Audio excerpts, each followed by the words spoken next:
Ohm's law. Ohm's law क्या है बताओ, पता है कोई को? 10th पास थे?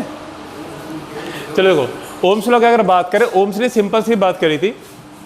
अगर ओम्स लॉ से पढ़ने पहले बेसिक कुछ मैकेनिज्म समझ लो। करंट की अगर हम लोग बात कर रहे थे कि हमने बोला था कि अगर हमारे पास एक क्या नॉर्मल कंडक्टर है, नॉर्मल कंडक्टर में क्या होता है, इलेक्ट्रॉन कैसे करते हैं, रैंडमली मूव करते हैं। किसकी वजह से? टेम्परेचर की वजह से, खुद की हीट एनर्जी की वजह से। और रैंडमली अगर मूव कर रहे होते हैं इलेक्ट्रॉन, तो सबकी इनिशियल वेलोसिटी रैंडमली होगी। और वेलोसिटी कैसी क्वांटिटी होती है? वेक्टर क्वांटिटी होती है। तो इनका जो सम आता है यानी u1 plus u2 plus dash dash un, ये हमेशा क्या आता है? 0। अगर रैंडम हमारा जो वो वेक्टर सम है वेलोसिटी का वो 0 आता है, तो इसका मतलब कोई मोशन नहीं हुआ। जब कोई मोशन नहीं होगा नेट, तो वहाँ पे करंट फ्लो नहीं करेगी, यानी करंट क्या होती है? 0। क्लियर हो गई? फिर हमने ये जाना था कि अगर हम लोग किसी कंडक्टर के क्रॉस कोई पोटेंशियल डिफरेंस अप्लाई कर दें, तो हमारे कंडक्टर में एक करंट फ्लो करती है कांस्टेंट I। ठीक है, तो ओम्स ने क्या बताया था वो तो समझते हैं आप। ओम्स ने सिंपल सा बोला था कि हमारे पास कोई कंडक्टर अगर है, सपोज हमारे पास कोई कंडक्टर है, इसके क्रॉस हमने पोटेंशियल डिफरेंस क्या लगा दिया है? V, और करंट इसमें कितनी फ्लो कर रही है? I। करंट कितनी फ्लो कर रही है? I। तो ओम्स ने बताया था कि हमारा जो करंट होगा वो प्रोपोर्शनल होगा किसके? पोटेंशियल डिफरेंस के, अप्लाइड पोटेंशियल डिफरेंस के। कब? At constant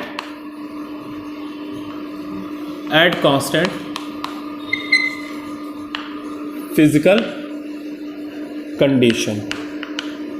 physical condition that is pressure, volume and temperature. ये तीनों क्या होने चाहिए? कांस्टेंट होना चाहिए। एक स्टेप बाय स्टेप समझिएगा। ओम्स ने क्या कहा? The current flowing through the conductor is directly proportional to applied potential difference at constant physical condition. अब फिजिकल कंडीशन को कांस्टेंट क्यों कहा, बेसिक समझो। आप ये बताइए, आपने थोड़ा सा केमिस्ट्री का थोड़ा सा चीज़ें याद करें, अगर 9th की चीज़ें याद करें। हमने ये पढ़ के रखा है कि कभी भी हम किसी भी एटम को या किसी भी पार्टिकल को एनर्जी देते हैं, तो पार्टिकल का क्या होती है? एनर्जाइज हो जाता है। और एनर्जाइज होता है तो उसकी काइनेटिक एनर्जी बढ़ जाती है, और काइनेटिक एनर्जी बढ़ेगी तो क्या करेगा? ज़्यादा तेज मोशन करेगा। अब ये बताइए, सपोज करो यहाँ इस एंड से 2 कूलम चार्ज फ्लो कर रहा था इस एंड तक, मतलब A से B तक 2 कूलम चार्ज फ्लो कर रहा है 2 सेकेंड में। तो हमारा करंट क्या हो जाएगा? कि हमारा करंट क्या होता है? Q/T, it means 2/2 equal to 1 ampere आया कि नहीं आया?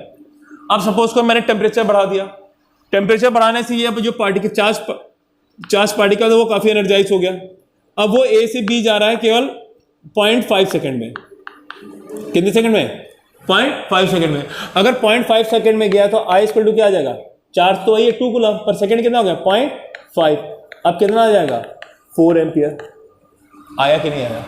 यानी हमने अगर टेम्परेचर बढ़ा के इसका एनर्जी बढ़ा दी तो हमारा चार्ज ज़्यादा तेज मूव करने लगा, तो ऑब्वियसली करंट की वैल्यू भी क्या हो गई? चेंज होगी कि नहीं होगी? हाँ, मगर यहाँ पे ओम्स ने क्या कहा था? इसलिए ओम्स ने कहा था स्पेशली टेम्परेचर को, क्योंकि प्रैक्टिकल वर्ल्ड में अगर आपके घर में जो वायर है इसमें सबसे ज़्यादा चेंजेस क्या आएंगे? टेम्परेचर। क्या? गर्मी बढ़ी, टेम्परेचर चेंज हुआ। प्रेशर और वॉल्यूम रेयरली क्या होता है? रेयरली चेंज होता है, ये बहुत रेयरली चेंज होता है। मगर आइडियल केस हम लोग कहते हैं प्रेशर, वॉल्यूम और टेम्परेचर तीनों कांस्टेंट होना चाहिए। और 10th तक आप क्या पढ़ते थे कि केवल टेम्परेचर कांस्टेंट होगा। क्लियर है? तो आप देखो डेफिनेशन समझो, बेसिक रटना नहीं है। हमने बेसिक डेफिनेशन क्या समझा कि ओम्स ने बताया था कि करंट डायरेक्टली प्रोपोर्शनल होगा क्या? अप्लाइड पोटेंशियल डिफरेंस की। ये पोटेंशियल डिफरेंस कहां अप्लाई करोगे? कंडक्टर के एंड के बीच में। क्लियर है? कब? कांस्टेंट फिजिकल कंडीशन पे। अब इसी को सिस्टमैटिक वे में हम लोग लिख दिया तो क्या है? At constant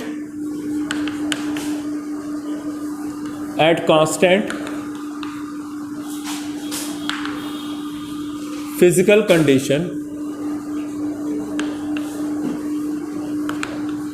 pressure, volume and temperature, the current, the electric current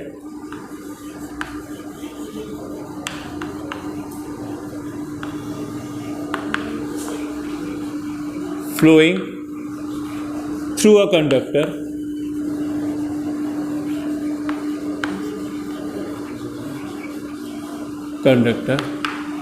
is directly proportional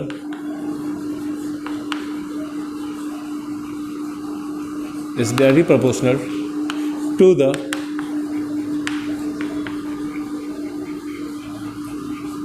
potential difference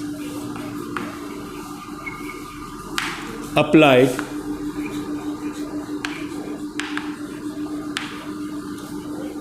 across the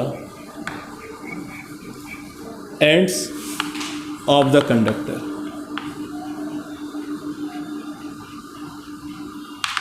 clear है? बोलो, कोई डाउट इसमें? चलो ओम्स लॉ लिखिए, स्टेटमेंट लिखो, बाकी बता रहा हूं।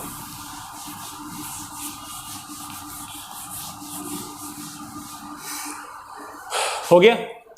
अब ध्यान दीजिएगा, कहना क्या चाह रहा है, मान लो हमारे पास, ध्यान दो फिर से, सपोज हमारे पास एक कंडक्टर है जिसके अक्रॉस हमने पोटेंशियल डिफरेंस क्या लगाया, V लगाया, और करंट कितनी फ्लो कर रही है, I। तो लिखेंगे statement, let I be the current flowing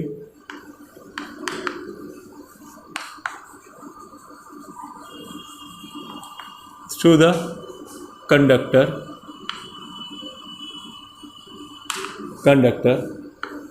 on applying potential difference V, therefore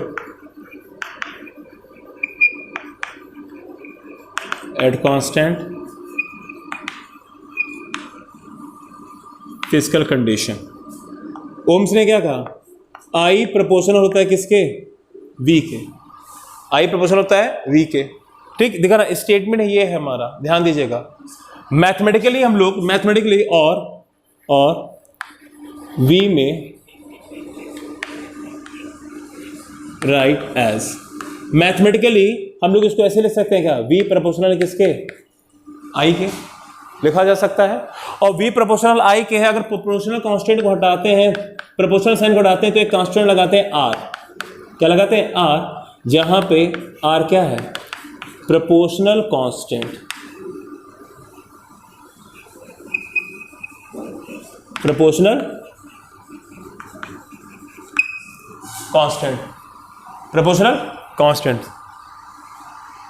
constant, clear है? इसी R को क्या कहते हैं, resistance of the conductor, resistance of the conductor. Clear है? कोई डाउट इसमें? नोट करो।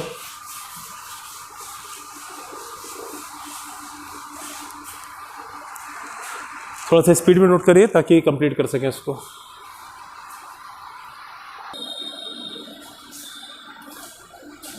नोट हो गया ना, मिटाए?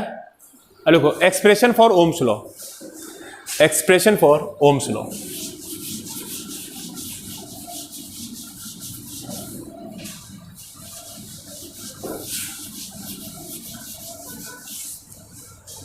ध्यान दीजिए, अब देखो, हमको कभी भी कोई भी एक्सप्रेशन करना है तो पहले कुछ स्टेटमेंट देना पड़ता है कि हमने क्या कंसीडर किया, किस चीज़ को क्या माना हुआ है, किस सिंबल का क्या मतलब है।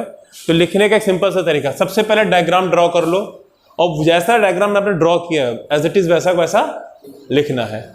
देखना ध्यान से, हमने क्या लिया, एक कंडक्टर लिया, सपोज जिसकी लेंथ कितनी है, L, इसके क्रॉस क्या लगाया, एक पोटेंशियल डिफरेंस V लगाया, इसका क्रॉस सेक्शन एरिया कितना है, A, और इसमें करंट कितनी फ्लो कर रही है, I, यही लिया। ठीक, देखो, कंसीडर, जैसा ड्रॉ किया वैसे लिखना, consider a conductor,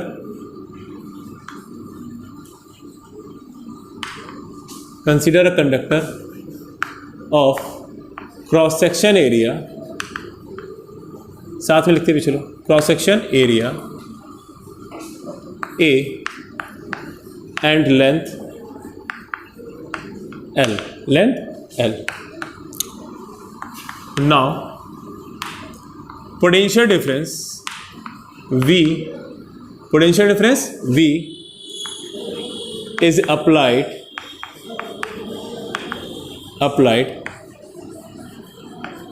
across the ends of the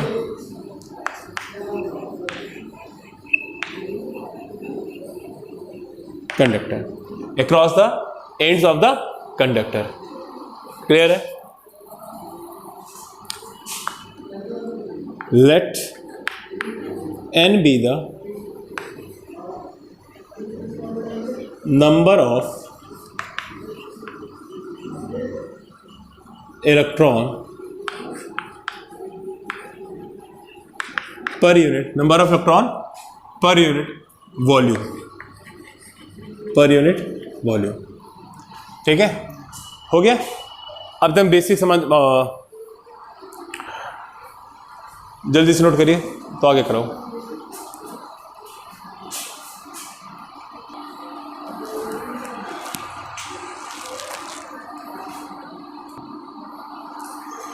लिख लिया? बोलो. अब ध्यान देना, बेसिक एकदम बेसिक समझो. हमने क्या कहा, हमने कंडक्टर कंसीडर कर लिया जिसकी लेंथ L है, क्रॉस सेक्शन एरिया A है, जिसके क्रॉस करंट हमने पोटेंशियल डिफरेंस क्या लगाया है, V लगाया है, और इसमें N क्या है, number of electron per unit volume. अब एक चीज बेसिक समझो, हमने जैसे ही पोटेंशियल डिफरेंस अप्लाई किया, ध्यान देना मैं फिर से डायग्राम बनाऊं ताकि समझ में अच्छे से आए, या इसको इरेज कर दो, इसको इरेज कर देता हूं ताकि समझ में आ जाए, स्पेस मिल जाएगा. ध्यान देना, हमने बोला कि हमने कंडक्टर लिया था, इस कंडक्टर पे हमने जैसे ही पोटेंशियल डिफरेंस अप्लाई किया V, तो यहाँ पे प्लस एंड आया, यहाँ पे माइनस आया, तो प्लस से माइनस एंड की डायरेक्शन में एक इलेक्ट्रिक फील्ड सेटअप होगा कि नहीं होगा. और एक इलेक्ट्रिक फील्ड सेटअप होगा तो यहाँ पे जो हमारे इलेक्ट्रॉन्स हैं, इन इलेक्ट्रॉन पे इलेक्ट्रिक फील्ड के अपोजिट डायरेक्शन में एक फोर्स लगेगा कि नहीं लगेगा, और वो फोर्स कितना होगा, E. याद करिए, आप लोगों ने पढ़ कर रखा है कि किसी भी इलेक्ट्रिक फील्ड में अगर कोई चार्ज पार्टिकल होता है तो फोर्स कितना लगता है, Q × E. एक इलेक्ट्रॉन पे चार्ज कितना होता है, स्मॉल e, इलेक्ट्रिक फील्ड क्या है, कैपिटल E. क्लियर है? तो हमने जैसे ही पोटेंशियल डिफरेंस अप्लाई किया तो हमारे इलेक्ट्रॉन पे फोर्स लगने लगेगा, जितने भी इलेक्ट्रॉन है सब पे फोर्स लगेगा. बोलो हाँ या ना. और लगेगा तो कितना फोर्स लगेगा, F = स्मॉल e. और आपको पता है कि किसी भी पार्टिकल पे अगर कोई फोर्स लग रहा है, नेट फोर्स काम का है, तो पार्टिकल क्या करता है, एक्सेलरेट करता है कि नहीं करता है. देखो, as we apply potential difference, then an electric field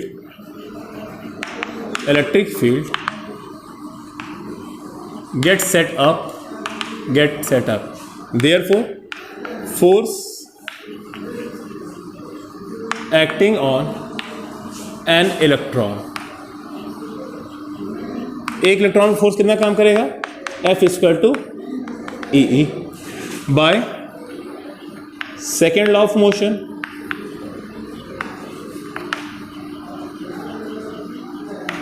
second law of motion क्या होता है, F = m × a. ठीक, या m × a तो कैसे लिख सकते हैं, me × a, जहां पे me क्या शो कर रहा है, me शो कर रहा है मास ऑफ इलेक्ट्रॉन. क्लियर हो गया? अब ध्यान देना, इसी फोर्स की वजह से क्या कर रहा है, एक्सेलरेट कर रहा है. तो ये इक्वेशन नंबर 1 था, इक्वेशन नंबर 2.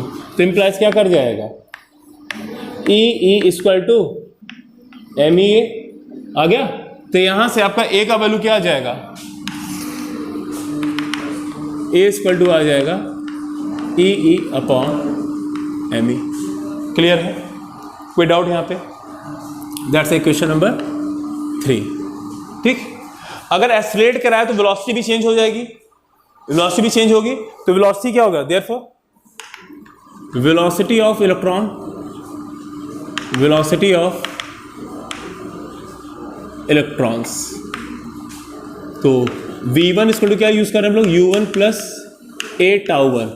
ध्यान देना, हम लोग first equation of motion use कर रहे हैं, V = क्या होता है, U + AT. इसी इक्वेशन का यूज कर रहे हैं, और जहां पे टाउ क्या है, रिलैक्सेशन टाइम को डिनोट कर रहा है.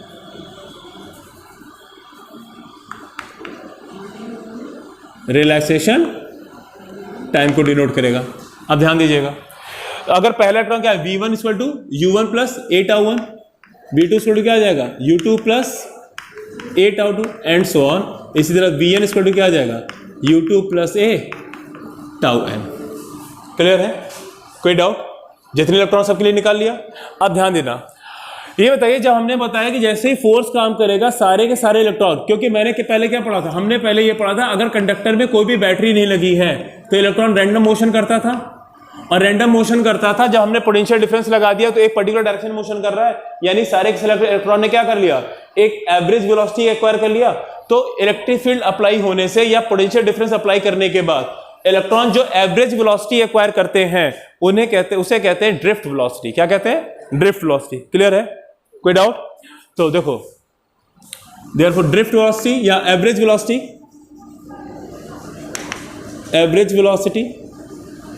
Equal to average velocity of electron, इसको हम लोग क्या कहते हैं, इसी को हम लोग कहते हैं ड्रिफ्ट वेलोसिटी। तो ड्रिफ्ट वेलोसिटी आपका दैट इज Vd क्या आ जाएगा, Vd आ जाएगा V1 plus V2 plus Vn upon n। Vector form में लिख रहा हूं, ध्यान देना, ठीक। Vn आ गया, ठीक, Vd आ गया।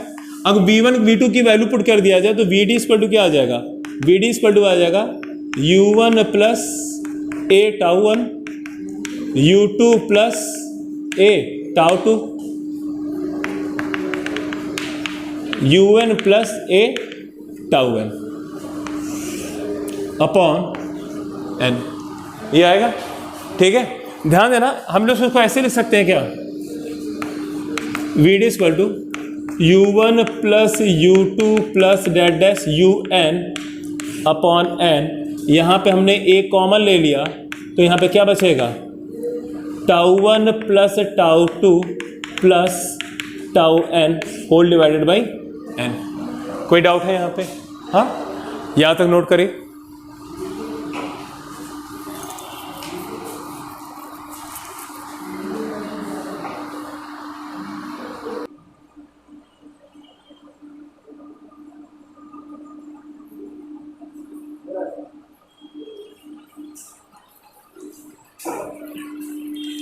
मिटा दें, ठीक है, यहां से समझ में आ गया। इधर ध्यान देना,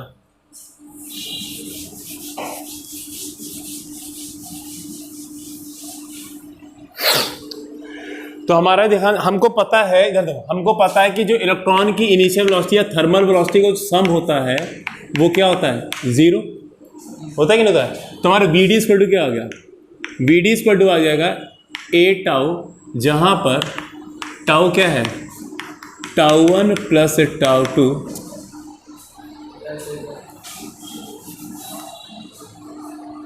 क्या होगा, क्या है, जहाँ पे टाउ क्या है, tau 1 plus tau 2 that dash tau n upon n, that is average relaxation time, average relaxation time, ठीक है।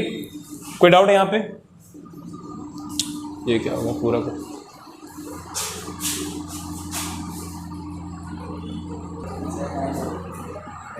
ध्यान देना, देखो यहाँ पे क्या है कि क्या आ जाएगा आपका, क्या है, थर्मल वेलोसिटी यानी इनिशियल वेलोसिटी का 0, तो ये 0 हो गया, और 20, तो ये वाला पूरा टर्म अगर 0 हो जाएगा तो 20 इक्वल टू क्या आ जाएगा, a टाउ, जहाँ पे टाउ क्या है, tau 1 plus tau 2 that dash tau n upon n, that is average relaxation time. Clear हो गया।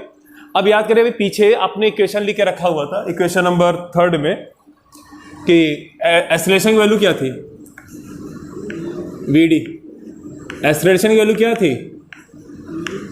E upon m into tau. आ गया कि नहीं आ गया? क्लियर है। आपका क्या कहा, ड्रिफ्ट वेलोसिटी आ गई। अगर आपको कहीं पे ड्रिफ्ट वेलोसिटी का डेरिवेशन पूछता है तो आपको यहीं पे करके छोड़ देना है। अब हमको पता है, सिंस वी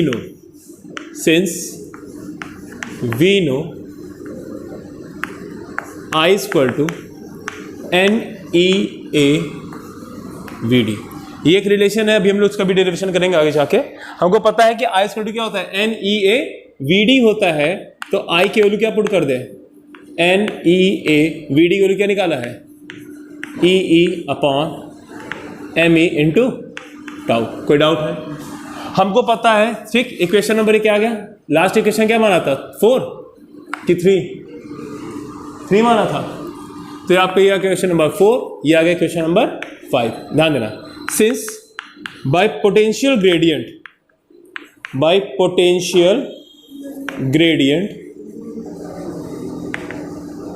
ग्रेडियंट से हम लोग जानते हैं कि E इक्वल टू क्या होता है, माइनस dV बाई dr। ये पढ़ के रखा है। तो ये dV होता है क्या, पोटेंशियल डिफरेंस होता है। तो हम लोग इसको ऐसे लिख सकते हैं क्या, E equal to V upon L। क्यों?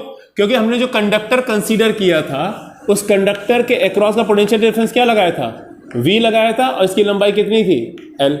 लिखा जा सकता है। और हम यहाँ पे केवल मैग्नीट्यूड ले रहे हैं, टेकन ओनली मैग्नीट्यूड। हम लोग क्या ले रहे हैं, केवल मैग्नीट्यूड ले रहे हैं। तो इस वैल्यू का यूज करेंगे तो हमारे क्वेश्चन नंबर 5 क्या बन जाएगा, ध्यान देना।